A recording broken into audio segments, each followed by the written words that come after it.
ప్రస్తావన లేకపోవడంతో ఏదైతే 109 జీవో ప్రకారం ఏజెన్సీ ప్రాంతంలో ఉన్నటువంటి వేకెన్సీస్ ఏవైతే ఉన్నాయో అందులో 75% మాకు రావాల్సినటువంటి వాటా ఈ యొక్క నోటిఫికేషన్ వచ్చింది. ఆ నోటిఫికేషన్లో లేకపోవడంతో ఇక్కడ ఆదివాసీ నిరుద్యోగం ఏజెన్సీ ప్రాంతాల్లో ఉన్నటువంటి నిరుద్యోగులు అందరూ కూడా ఆందోళన చెందుతూ ఉన్నారు.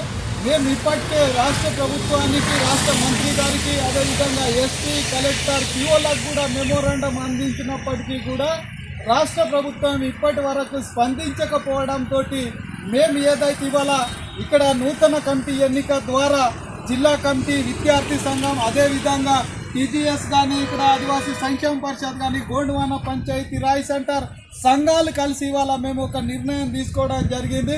ఏదైతే నోటిఫికేషన్ని మీరు వెంటనే సవరణ చేసి ఏజెన్సీ ప్రాంతం 75% వాటని వెంటనే మా యొక్క ఉద్యోగాల్ని కల్పించాలని, లేని ఎడల మేమందరం కూడా ఈ నెల 19న ఏజెన్సీ బంద్కి ఇవాళ పిలుపు ఇవ్వడం జరుగుతుంది.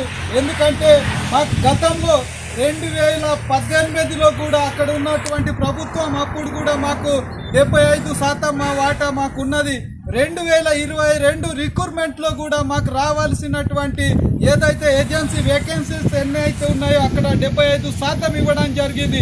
కానీ ఇప్పుడు విడుదలైనటువంటి నోటిఫికేషన్లో మాకు తీరని అన్యాయం జరుగుతుంది. మా యొక్క ఏజెన్సీ ప్రాంత ప్రస్తావనే లేదు.